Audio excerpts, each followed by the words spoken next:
What's up, you guys? What's going on, Tiger Nation? Kurt Stubbs here at Talkin Tigers on a Thursday, beautiful Thursday here in Central Ohio. We're heading into week number 6 of the high school football season here in the Buckeye State. Hard to believe it's already week 6. The Tigers will be getting into OCC Buckeye action this week, and they will open it up with Newark, just like we did last year. A lot of similarities as far as records are concerned. We came into this game at 2-3 a year ago. Newark came in this game 2-3 a year ago. I think it's a little different. Different 2-3s for both teams. But record-wise, we both sit at 2-3. This game will be in Tiger Stadium in the ditch this Friday night. The Tigers are currently on a 3-game losing streak, where Newark is the same. They are on a 3-game losing streak as well. They opened up with wins over Zanesville and Mount Vernon before losing to Marion Harding. They lost an overtime game to Thomas Worthington, 36-35. I think they lost to those guys last year. It was like, I don't know, it was 43, 42-7, 43-0, something like that. So huge improvement there. And then last week they got beat by Olentangy Orange. So Coach Bill Franks, veteran sideline roamer, has this Newark team going in the right direction. They are definitely improved. They got the quarterback, which is obviously your key position. Right now, I would say he's probably the front runner right now for OCC Buckeye Offensive Player of the Year. I mean, I know we haven't started conference play yet, but as far as out of conference goes, he's a kid that's been kind of flying under the radar. He's playing really well, and I'd be interested to see if you take Steele Meister and put him on some of these other teams with more top end talent. What would that look like? I know what it looks like in basketball. He is a Findlay commit for basketball. He's really, really talented. Just knows how to play on the hardwood, big-bodied left-hander, and he's turned into a pretty good quarterback. Right now on the season, Meister is completing 58 of 104 passes for 817 yards, which is about 14 yards a completion. So every time they're completing a pass, it's a first down. He's got 12 touchdowns to 3 interceptions.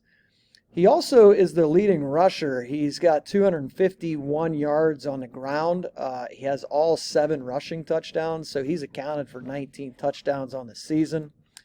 So really, really key to stopping Newark this week is to get pressure on him. I think we'll be able to do some things up front against their line to get after him. But if you give him time, and he's got a big body where if you don't wrap up and take him down, he can bounce off you. And I've seen him make some plays that looked like nothing was there. So we've got to really make sure that we get him on the ground and get him in the defensive most of the night. So our guys, Miles Harrison, guys like that, really got to get after him Friday night in the ditch. A guy that will carry the ball for them is T. Davey. He's got 238 yards on the ground this year. When Meister goes to the air, he really likes Drayson Peterson. This is a kid that's caught 21 balls for 438, 6 touchdowns, averaging nearly 21 yards per catch. So he's a big play guy for them.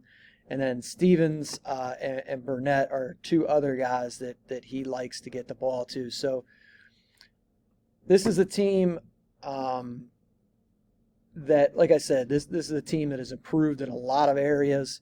They're averaging about 10 more points per game coming into week 6 this season as they did compared to last year. They're allowing 4 less points per game.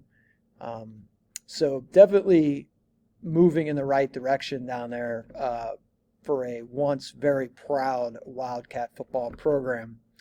On the defensive side of the ball, they have a really talented sophomore that I need you to keep an eye on, Alex Irvin, number 17. About 6'1", safety. I think he's got college potential at that position. So he's the team's leading tackler. He makes plays for those guys. He had an interception last week against a talented quarterback at Orange. So keep an eye on number 17, Alex Irvin. He's just a sophomore. On the other side of things, for us, I think it's just going down there go into Friday and do, what we do. Dominate up front, run the football, keep them off balance, let Rocco do some things. I think it'd be really good to get Rocco's confidence back going in the right direction last week. To know, some of those balls a little high, thrown into coverage, but to his defense, one, he's a sophomore, a talented one. But two, the pressure, as far as the pressure that Gahanna and their team defensive speed was putting on him, makes it really difficult. So I think, getting him some things this week that allow him to be successful and getting his confidence going. Love to see him have a big game in the pass game, but I would be surprised if we don't, try to assert our dominance up front, and K1, and we'll see what they do with Heller. As far as I know, he was banged up a week ago. Does he play defense? Does he play offense? Do they hold him out? Terrence Alexander, those guys, I think, have a chance to be able to feast Friday night, especially K1.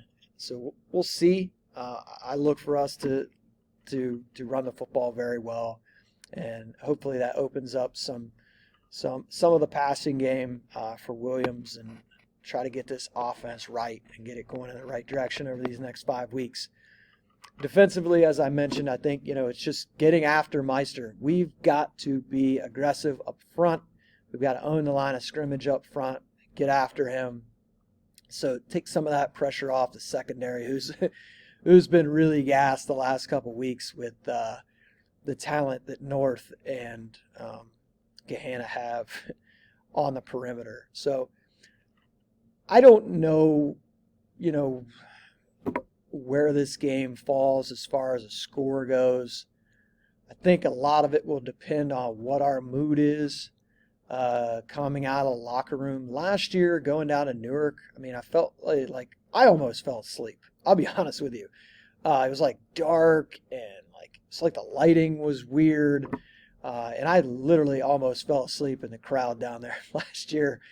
I think the score was 35-6. We just kind of went through the motions. I don't know if we're going to see that Friday night. I think that we could see a very aggressive and a team that's in a foul mood Friday night. So would I be surprised to see something like 49-7? No. Now, on the other side of it, if we come out and, we're still licking our wounds from a week ago, you could see something like 35-14, 35-20. But if we come out and play up to our capability, I could see 42-7, 49-7. But all depends on where we're at mentally when we come out of that locker room on Friday. So I hope we have a good crowd there. I know a lot of people, like I said, on Twitter or X or whatever it is, X. It's really easy to root for a winner, but look around and see who are the people that are with you in the valley, and that's where we're at right now. So look around, see who is still supporting you when it looks bleak. Because like I said last week, this team's got a really good shot at getting to 7-3, winning some playoff games, and maybe making some noise. So hopefully we see a nice crowd in Tiger Stadium tomorrow night for get this team back on track and get back to 500. With that being said, I want to also say